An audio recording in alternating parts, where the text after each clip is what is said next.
और चलिए अब देखते हैं खबर 1 मिनट, यानी 1 मिनट में खबरों का पूरा विश्लेषण।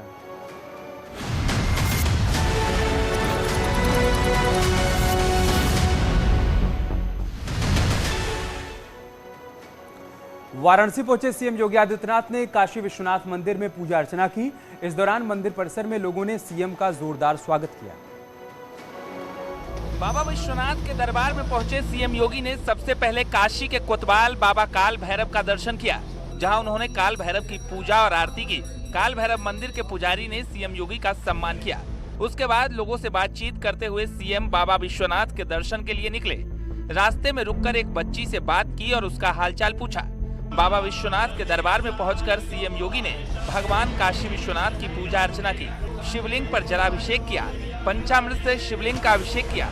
इस दौरान बीजेपी प्रदेश अध्यक्ष और कैबिनेट मंत्री स्वतंत्र देव सिंह भी मौजूद रहे। बाबा के दरबार में पूजा कर सीएम योगी आदित्यनाथ मंदिर परिसर में लोगों से भी मुलाकात की, जहां लोगों ने उनका जोरदार स्वागत किया। सीएम ने लोगों का अभिवादन स्वीकार किया। इस दौरान बाबा विश्वनाथ का परिसर हर हर महादेव और जय श्री राम के नारों से गूंजता रहा। इस दौरान एक व्यक्ति ने सीएम को उनकी फोटो भेंट की। इससे पहले सीएम योगी ने अक्षय रसोई का भी निरीक्षण किया था। उपचुनाव की काउंटिंग की तैयारियां पूरी हो चुकी हैं। आजमगढ़ में सुबह 8 बजे से कड़ी सुरक्षा के बीच मतगणना शुरू हो जाएगी। आजमगढ़ उपचुनाव की मतगणना को लेकर काउंटिंग सेंटर पर भारी पुलिस फोर्स तैनात किया गया है। 3 लेयर की सुरक्षा और पैरामिलिट्री तैनाती के साथ साथ ड्रोन से भी काउंटिंग सेंटर और संवेदनशील इलाकों की निगरानी की जा रही है। मतगणना स्थल है, उसके हम लोगों ने 3 लेयर सिक्योरिटी इंश्योर की है, जिसमें पैरामिलिट्री फोर्सेस, आर्म्ड पुलिस और उसके साथ साथ सिविल पुलिस की एक लेयर दी गई है। वहाँ पे एक गजेटेड ऑफिसर की 24/7 तैनाती की गई है। 8 बजे से मतगणना शुरू है, तो अर्ली मॉर्निंग हमारा डिप्लॉयमेंट वहाँ पे हो जाएगा। लगभग 1,500 के संख्या में पुलिस फोर्स यहाँ पे तैनात किया गया है। जो शहर के संवेदनशील पॉइंट्स हैं, वहाँ पे 8 QRTs की तैनाती की गई है और ड्रोन के माध्यम से निगरानी की गई है। आजमगढ़ में 38 संवेदनशील पॉइंट्स बनाए गए हैं। साथ ही काउंटिंग सेंटर्स के आसपास धारा 144 लागू है, जिससे किसी भी जश्न पर पाबंदी होगी। बड़ी बात यह है कि किसी भी प्रत्याशी को जुलूस निकालने की यहाँ पर परमिशन नहीं होगी। पुलिस फोर्स उनको यहाँ से उनके जगह पे लेके जाएगी। हालांकि इस बीच समाजवादी पार्टी, बसपा और बीजेपी की ओर से बड़े बड़े दावे किए जा रहे हैं। नतीजे किसके पक्ष में आते हैं, ये देखना होगा। न्यूज़ 18 आजमगढ़। रामपुर में भी काउंटिंग की तैयारियां पूरी कर ली गई हैं। वहीं उपचुनाव से पहले न्यूज़ 18 पर आजम खान ने पुलिस पर कई गंभीर आरोप लगाए। रामपुर में होने वाले काउंटिंग से पहले आजम खान ने प्रशासन पर गंभीर आरोप लगाए हैं। एसपी विधायक आजम खान ने कम वोटिंग परसेंटेज को लेकर सरकारी तंत्र पर निशाना साधा। उन्होंने कहा कि अगर एसपी को इस तरह का अंदेशा होता तो वो चुनाव में नहीं उतरते। वोटिंग परसेंटेज तो नील के बराबर ही है, और अगर हमें पहले से मालूम होता कि इस तरह का चुनाव होना है तो हम शायद चुनाव का हिस्सा ही नहीं बनते, कैंडिडेट को लड़ते ही नहीं। जाहिर है लोकतंत्र में तो लड़ा जा सकता है सरकारों से, लेकिन जहां लोकतंत्र न रह गया हो या न रहने के बराबर हो, वहां सरकारों से लड़ना आसान बात नहीं है। रामपुर में बीजेपी के घनश्याम लोधी और एसपी से आसिम राजा के बीच कड़ी टक्कर मानी जा रही है। अब जनता को नतीजों का इंतजार है। सुबह 8 बजे से मतगणना शुरू होगी। और बात करते हैं स्वामित्व योजना की। लखनऊ में आज सीएम योगी आदित्यनाथ ने 11 लाख ग्रामीणों को घरौनी का प्रमाण पत्र सौंपा।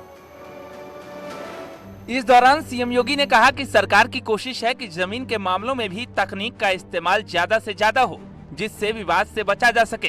पहले दबंग और माफिया लोगों को घर बनाने से रोकते थे, लेकिन आज ऐसा नहीं है। जिसकी जमीन है वो अपनी मर्जी से घर बना रहा है।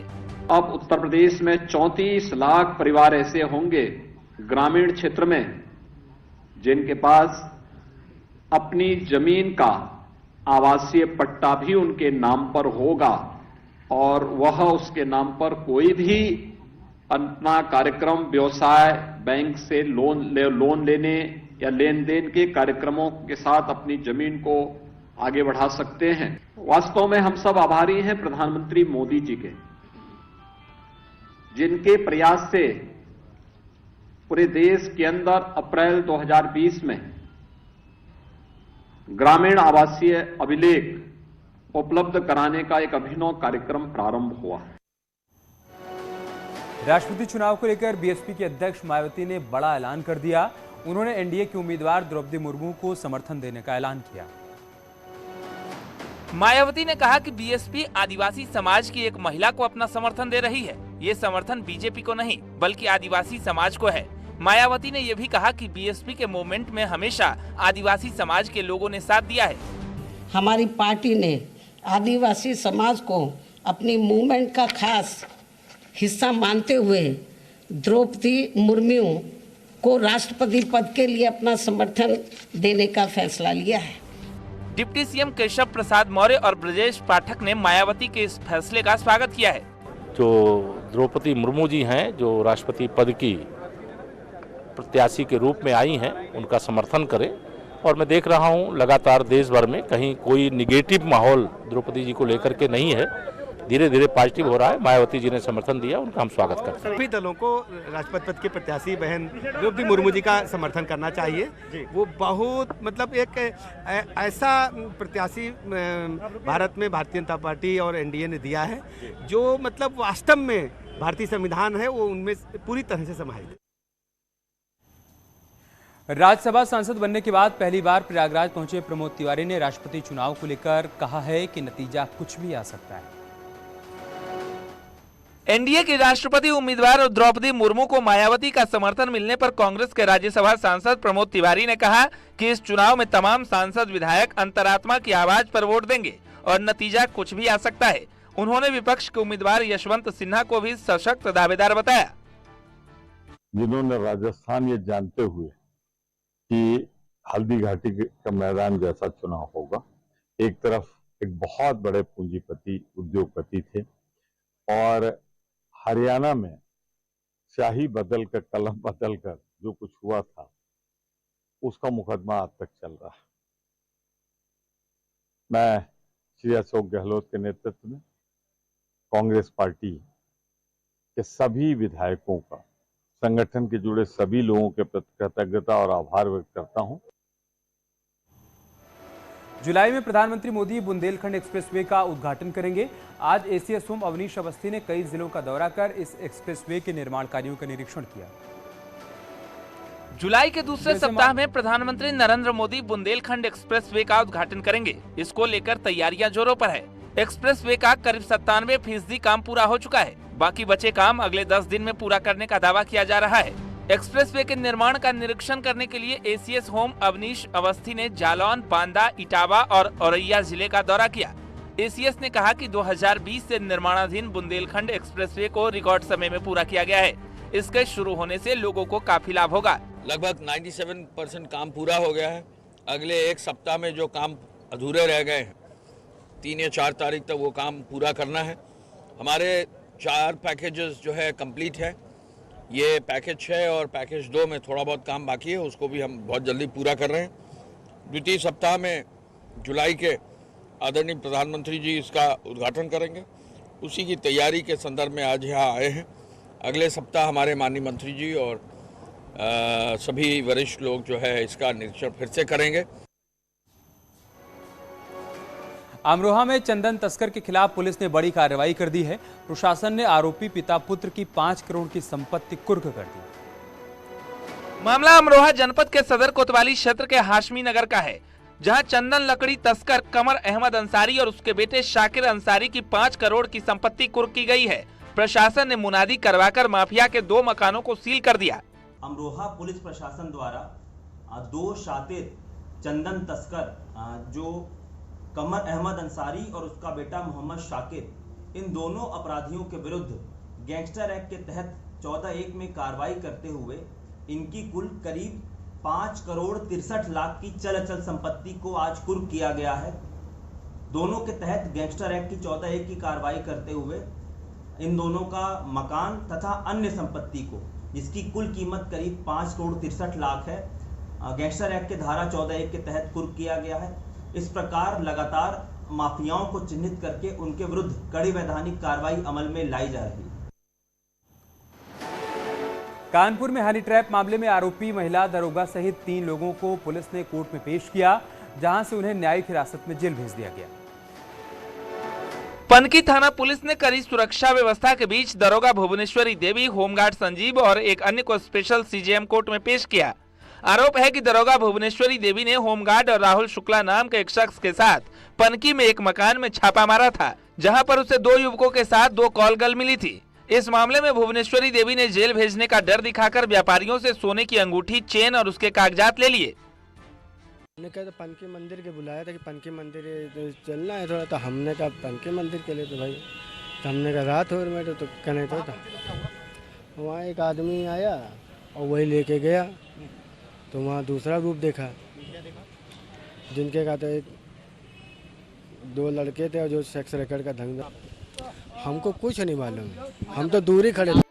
आरोप यह भी है कि व्यापारियों को मंधना क्षेत्र में एक होटल में ले जाकर जमकर पीटा गया। बाद में उन्हें 15 लाख रुपए की व्यवस्था करने के लिए कहकर छोड़ा गया।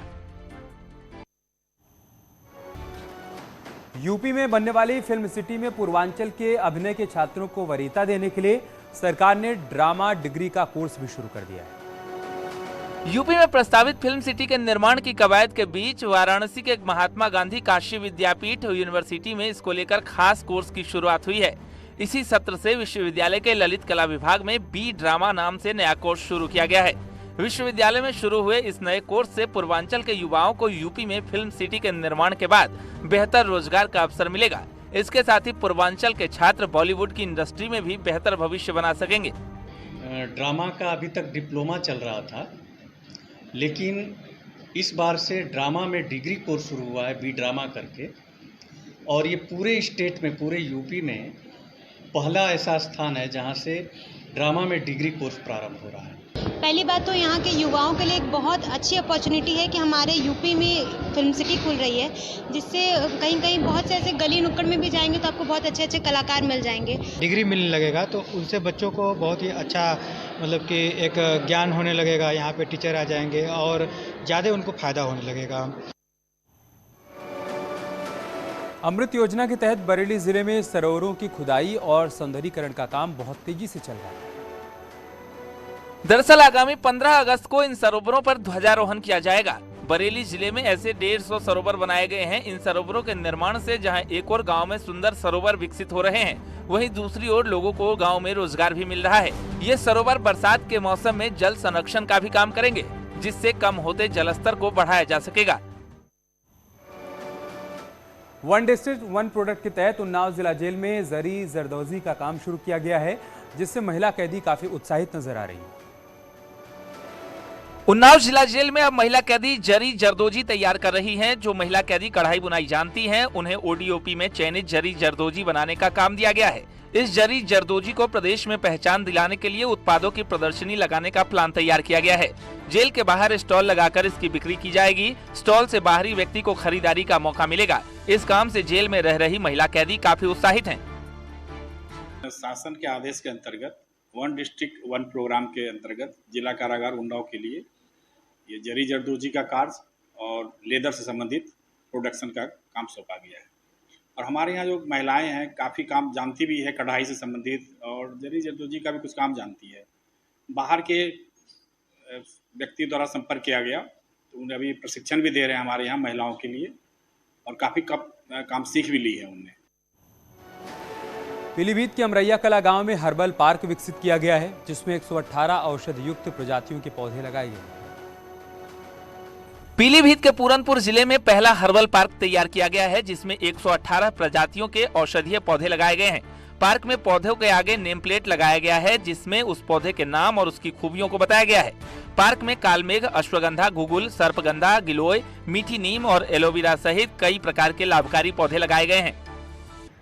ग्राम पंचायत अमरैया कला के प्रधान जी को धन्यवाद भी दे रहे हैं और उनके जज्बे को सलाम कर रहे हैं, क्योंकि शासन की योजना थी कि गांव में herbal park, open gym develop हो। इसको लेके हम लोगों ने सभी ब्लॉकों में वीडियोस के साथ बैठक करी थी और उनको निर्देशित करा गया था कि इस तरह के स्थान चुनें जहां पे गांव वालों के लिए औषधि युक्त पार्क और ओपन जिम तैयार करे जा सके। आईआईटी कानपुर के वैज्ञानिक प्रोफेसर मनींद्र अग्रवाल ने कोरोना को लेकर बड़ा दावा किया है। उन्होंने कहा है कि अगले महीने यानी जुलाई में कोरोना के केस सबसे ज्यादा होंगे। अपने गणितीय मॉडल के आधार पर कोरोना के मामलों का सटीक आकलन कर चुके आईआईटी कानपुर के वैज्ञानिक पद्मश्री मनीन्द्र अग्रवाल ने दावा किया है कि अगले महीने यानी जुलाई में कोरोना वायरस के मामले देश में सबसे अधिक होंगे और रोजाना 20 से 25 हजार केस सामने आ सकते हैं। हालांकि उनका कहना है कि इससे डरने की जरूरत नहीं है, लेकिन लोगों को कोविड नियमों का पालन करना चाहिए। यहाँ पे हमें लहर की परिभाषा अच्छे से समझने की आवश्यकता है। केसेस जो हैं किसी बीमारी के घटते बढ़ते रहते हैं। लहर उस स्तर को कहते हैं जब संख्या बहुत अधिक बढ़ जाए, जब उसको संख्या को संभालने में हेल्थ इंफ्रास्ट्रक्चर को मुश्किल होने लगे। तो अभी जो संख्या बढ़ रही है ये धीरे धीरे बढ़ रही है, पहली बात। और दूसरी बात, हमारे मॉडल के अनुसार ये लगता नहीं कि बहुत अधिक समय तक बढ़ेगी। यार रुक छोटे से ब्रेक के लिए, जल्द लौटेंगे कुछ और खबरों के साथ।